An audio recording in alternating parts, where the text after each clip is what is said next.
Shiz Lansky in the building, Larsiny family. What's up? What's saying? What's good, my G? I'm good, man. Just happy to be here as usual. You know, I don't do too much complaining. I can dig it. I can dig it. I can dig it. You know what I mean? I can dig it, man. Yo, there been a lot going on. I mean, yeah. I just was interviewing ICH. I don't know if you know familiar with them, and I was asking them a whole bunch of controversial questions. Right. I had them in here like, oh, yeah. Now I want to ask you because you Larsiny, Right. Rough Riders, Right. You know what I'm saying?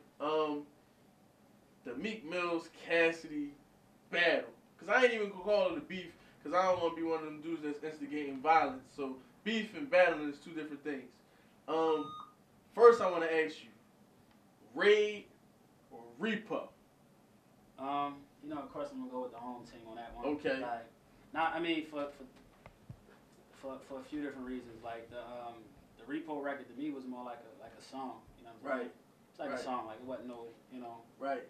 Like I come from the battling era. You know what I'm saying? Like when, you know, everything was just, you know, bar for bar, just straight disrespect. It wasn't about flow and all that. Straight like, disrespect. You know, you flowing over 85, you know, 85 through 87 tempo beat, no higher than a 90. Right. And you just giving bar for bar. So that was like more of like a part. Like I could have danced to that record. You know what I'm saying? Right. It was a hot song though. Yeah, you know it was a hot song. It was a hot song.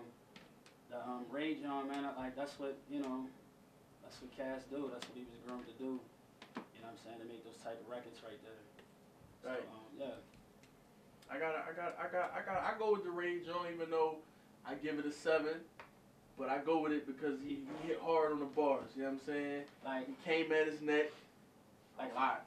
For that, I think he was only at like 50 miles per hour on him. I think he would push it to 120 if he, you know.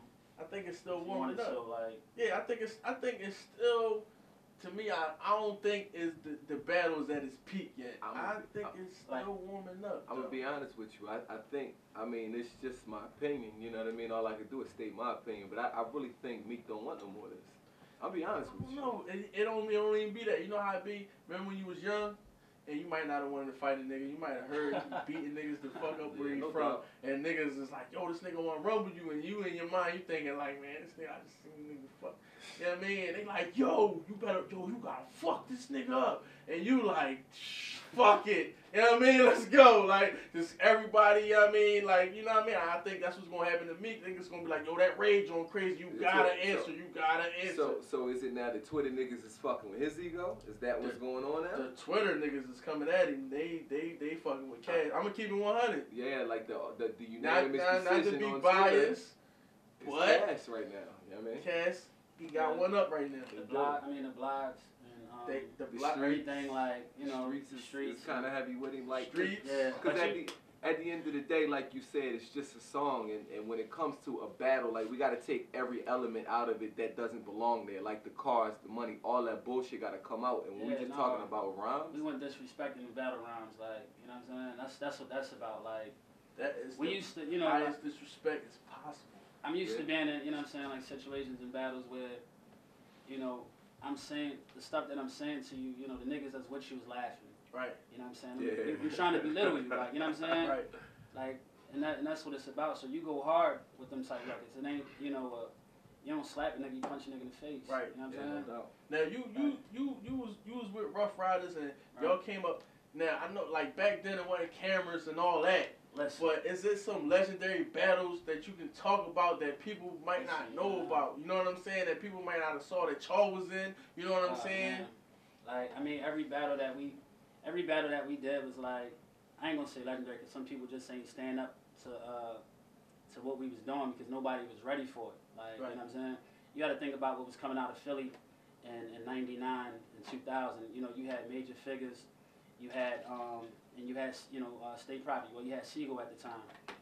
They flows was different. Like, they wasn't going bar for bar. You know what I'm saying? Like, you know, they major figures was more so like on a they had lines, but it was like more so flossy. You know what I'm saying? It's a different type of rhyme. Like with us, we was just killing you with bar. Our punchlines had punchlines. You know what I'm saying? So when we start moving around, like a lot of people they wasn't ready for it. It wasn't that you was a bad rapper or you just wasn't writing for that. You was writing songs about your girl, and you know you come over to rhyme with us, and we just talking about You know what I'm saying? Like every bar was just destroying you. Like, you know what I'm saying? So when we start making our rounds around New York first, and you know the first legendary block, you know for Rough Riders to go through was like, for us to go through was 125th, and everybody was on 125th. Yeah. And nobody was ready. Nobody was ready for me, Cass, and Ike when we went out there. Like, you know what I'm saying? So we got the name them Philly Boys. That's what they called us, because I don't even think we was Larsiny at the time. Like when we first started rocking out there, like, you know, we go up there. So we didn't been through. I mean, before Joe Buttons got on, him and his crew. We went through Mason and Block, McGruff and all them. Harlem. Some big names even in campus. I mean, even in camp. You know what I'm saying? Drag, Imp Cross. Everybody got it, man. It wasn't. Cross. You know what I'm saying? Like, shout out to Cross. I ain't name in a minute. You know what I mean? That's my man. I was just with him a couple weeks ago. Him and Swiss. Nobody was ready for that. Like, so everybody kind of pulled back. You know what I'm saying? Like I mean, y'all seen like stuff like the freeway battle and all that. That just happened to be a camera there. Yeah, it was a camera there. There was thousands of those. Yeah, you know what I'm saying? There was artists that you know, you had Stevie G artist Montana, which was my man. Shout out to Montana. Yeah. You know, he was with Timberland at the time. Okay. He called me. He want to go. You know what I'm saying? Listen, I want to get that Cass, whatever. You know what I'm saying? All right. You know, we go over to Manhattan Center, set it off. Like, but it was those type of battles like all the time. So that's right. what, you know, that's the that was our culture. That's what we was used to. Right. You know what I'm saying? I think battling is the essence of hip hop. So it is, but like just being in it for so long and seeing it, it's good for the fans. You know what I'm saying? It's good for the fans, but it's not necessarily good for the artists at the end of the day. From a business sense, like even in you know what I'm saying, like in a corporate on a corporate level, like unless you setting up a fight at a battle at Madison Square Garden and you selling tickets and all that, it's not really beneficial. Like unless it's a smack battle. Yeah, unless it's a smack. I mean, even with smack, like is what they're doing with it is limited. Like if you could take it and turn it to a multi-million-dollar business. Like, and cool, but 100,000 here, 100,000 there. Nah, I'd rather do, do my songs, get my publishing, you know what I'm saying? Yeah. Right. And all that, like, you benefit more from there. The battle arena, like what Meek and Cass doing ain't necessarily URL, you know what I'm saying? Yeah. Right. It's, they battling on some difference, you know what I mean? Like, I think that's like a separate thing. Like, you know how this hip-hop thing get, ever since Biggie and Tupac, battling changed. They changed the word battle to beef. Right. You know what I mean? So it's like anytime a rapper go at another rapper, automatically they say beef.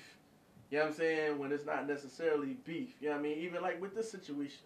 Well, it get there when you get like, when you're People dealing with disrespect. Yeah. Listen, right. I done been in the studios, like we in Sony studios, it start out as a battle, and next thing you know, the doors being sealed off and guns is coming out. Right. Because, you know what I'm saying? Like, I done said something to you. You know what I'm saying? That you I was in the studio with 100 Brooklyn niggas, like, real talk. You know what I'm saying?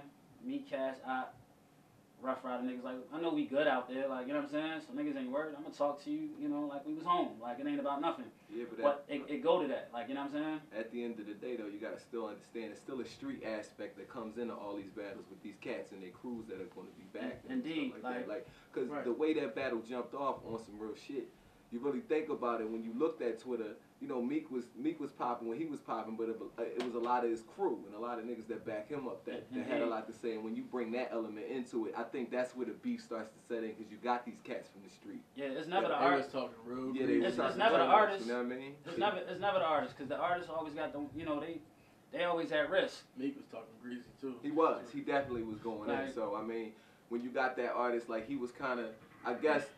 We know Tupac. We go back to the Tupac and Biggie beef. Tupac was definitely, he was an entertainer, but like I look at it when I sat back and read the shit that night, I was like, it was a lot of things that he probably didn't have to say. You know what I mean? If it was just like you get caught up in it. You know what's crazy? you know what's crazy, right? Anything on the couch, on the couch and shit. We only heard the stuff that Pac said on record, right? And in interviews. Yeah. We ain't have social media then. Like, niggas, man, we had social media. You couldn't put your thoughts out there instantly, so you had a lot of time to think about stuff. Like, you know what I'm saying? No doubt. I'm sure Biggie wanted to jump off the, you know what I'm saying, off the bridge a couple times and say something out of pocket. That's my topic for next week. You know what I'm saying? Tupac had social media. Oh my God, nigga, you talking about niggas? Twitter and listen. Tupac, boy. Listen. Tupac. Yeah, that nigga one time out baby. We know it. Nah, but you know, when you get in position, man, everybody, you know, start to feel themselves. You got the crew around there, and you lose sight of what it is. You know what I'm saying? Especially when you're young too. Yeah. I mean, when you're young and you come into something, it's a different type of thing. But on the flip side, man, I look at it like, regardless of what happened between them, Twitter, whatever, if we don't respect our pioneers as far as hip hop goes, no one else will. And regardless of what disagreements y'all might have, if nothing didn't go down as far as violence, as far as, you know, betrayal, I don't think the disrespect should be at the level that it is. Yeah. You know what I'm saying? You know, that's just my opinion. You know what I mean? It's for the greater good of everything. You dig what I'm saying? Yeah. Because, you know, it's like in New York, it was kind of like a time in between. I guess now they starting to respect the legends, where they didn't really respect the legends. You know what I'm saying? Like, it wasn't really showing them no love. You dig what I'm saying? And it kind of dampened the culture because, you know, hip hop is a fast paced culture. It's like here today, next year it could be some whole new other stuff. You know what I'm saying?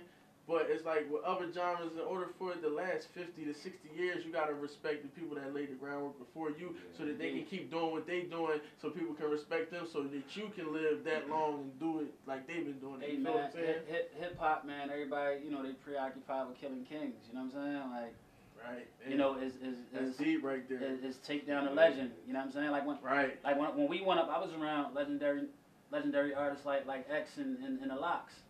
Right. I wasn't worried about them. Like I'm like, yo, I'm in sessions with Kiss. Right. You know what I'm saying? But you got to think about it from a standpoint Ready to of put this. your thing down. You got to think about it from a standpoint of this too. A lot of these young cats out here, they look at what they respect is money. What they respect is the flash. So even though you're around legends like X and the Locks, like a lot of these cats that are here now not respecting X, the Locks, Cass because of the situations that they may be in right now. You got, I mean, on some, and that's what it is, smoking mirrors. On some real shit, a lot of these young cats, and it's because a lot of these young cats don't even know. Like a lot of these young cats don't even respect Jay at the end of the day.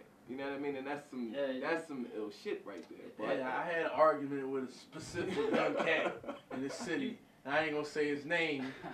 You know what I mean? Because I don't want to kill him. But Niggas in Paris was Song of the Year. Nigga. Dig this right here, right? Like, this guy. I'm saying Niggas in Paris ain't hot in the street. I just my bad, man. Somebody just threw me off, man. Some old shit.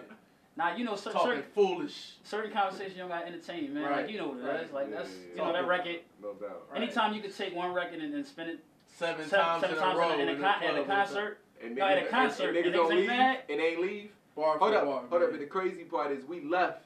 They spun it 3 times. We thought that was it. We was over at the East Rutherford show. They spun it 3 times. We left.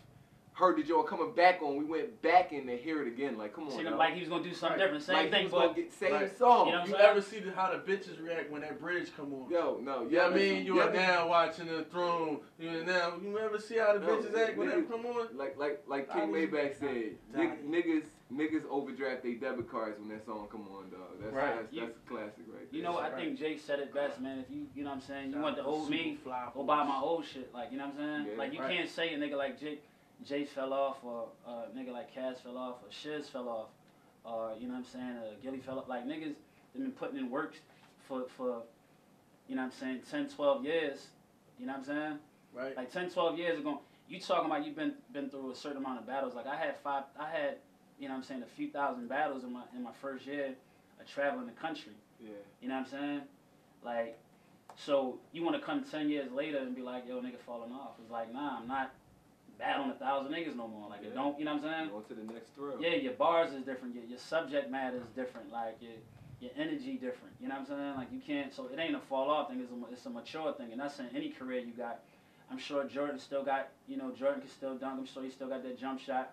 but I guarantee you it's a little different. You know what I'm saying? It ain't, you know, maybe he might have hit all 10, but now he hitting, you know what I mean, 8. You know what I'm saying? Yeah, no doubt. But he's still Jordan. Like, you can't take Jordan away from him. That's just what it is. No doubt. Real track, You know what I'm saying? So it's, I mean, anybody, if you're an artist out there and you listening right now, man, it's alright to pay homage. You know what I'm saying? It's alright to, you know, to like a artist because paying homage is not dick eating. I'm gonna keep it real. Like, a lot of artists get on. Like, you was loving the artist before you got on. It's hard to love the artist after you got on. Right. Like, don't feel like, all right, now you're in the same situation or what appears to be the same situation that you gonna disrespect. Like, it's cool to pay homage. It's alright, man. Like, and that's what we gotta learn in the hip hop culture. They do it in rock. They do it in R&B. I mean, you know what I'm saying? He did it at the beginning of Raid. He paid homage. You know what I mean? Yeah, he paid homage. Well, you, like, and Meek, that was bullshit though. I mean, he still paid homage though, you know what I mean? Nah, I think when you Meek, you grew up in Philly, you know what I'm saying? So you grew up, you was a young boy when we got started. He was a young boy when we got started. So, you know what I'm saying? When you're looking at all the DVDs, the Big Star Jones and all that, who did you see? Who was you looking at? Like, you know what I'm saying? Yeah. So you was a fan, it's cool. It's alright, you know what I'm saying? Why not? You know what I mean? Now, I want to ask you, man, that AR Ab interview, man. Right. That shit hit the internet like a tidal wave the other day. Yeah. And AR Ab, We on the couch. AR Ab was expressing a lot of issues that he had with Cassidy. Right. Now, before I go into the interview, what was your overall opinion of the whole interview? Because he said a lot of things. I mean, like, I'm gonna be honest, man. After watching maybe about like a minute of the interview, I turned it off. Okay, so you ain't watched the whole thing? Nah, because I mean, at the end of the day, man, like, I feel like, you know what I'm saying, there's certain ways to handle things. Okay. You know what I'm saying? For everybody, like, especially, you know, when you running with people, like, I've known Jay for some years right now. If I got an issue with Jay, I'm going to pick up the phone and call him. If I can't get him on the phone, you know what I'm saying, I'm going to figure out a way to get at him and handle it that way. Like, everything, to me, this is just my opinion of who I am. Okay. Everything ain't for the public. Like, it ain't, No doubt. you know, if me and Cass don't got the smoothest relationship. Okay. You know what I'm saying? But, you know, our relationship and what's going on between us, you know, personally or business-wise or whatever it is, ain't for the public. You know what I'm saying? Like, that's just how I handle my business. You know what I'm saying? So I can't get into that. Like, you know what I mean? You got a relationship with AR? Cause I know y'all. Yeah, I talked to Ad. You talked to him after that? I talked to him before and I talked to him after. You did? What can you disclose some of that conversation? The conversation was real brief. Like, you know what I'm saying? I'm surprised when I said, Ad, what you doing out here? Like, you know what I'm saying? And he like, look, man, you know, he had it on his chest, man, wanted to get it off. He felt like he was in a position where, you know, he here, you know what I'm saying? Okay. And I mean, pretty much what he said in the video. He here, Yeah. you know, you not here, something pop off, whatever, you know. He don't want to be in the middle of it. He don't want to be in the middle of it, like, and you know, I can respect that. But you know what I was looking at? I was looking at more so like, I feel like they've been together. You know, I met Ab before, ran across him a couple times. I ain't got no issues with him, but I looked at it like this. Say your name, cuz. Jay Moody all day. Jay, I'm on the couch. Jay Moody on the couch all day. You know what I mean? But I look at it like this. Like, at the end of the day, you have these issues, but you didn't just get these issues just now. Like, you know what I mean? Like, this is something that we could have been talked about. Like, this just didn't come out yesterday. It's like the timing of everything is what really gets me at the end of the day, more than anything. You know what I mean? Yeah, like I can't speak. I ain't getting into talking about the time, and like for me, man, I'm more like I don't want to say I'm a mediator. Like, you know what I'm saying, amongst my crew. Like, you know what I'm saying? We go as am I, but at the end. So like when I'm talking, like, it's all right. Pretty much is what he said. Look, nobody got stabbed, nobody got shot, and nobody died. Yeah. How can we get this right? Like, you know what I'm saying? It ain't no beef, but it's real hard. beef. I mean, it's a definite challenge to get everybody thinking on that level, though. Yeah, no, it definitely is. That's a definite challenge. I bet the fucking it definitely is. But here's the challenge. thing, like when that's just who I am. Period. You know what I'm saying? So I ain't gonna stop being me and stop speaking. You know what I'm saying? Speaking my thought process Period. Because, you know, sometimes they might not listen to you right away, but eventually, you know what I'm saying, it come around. Like, yeah.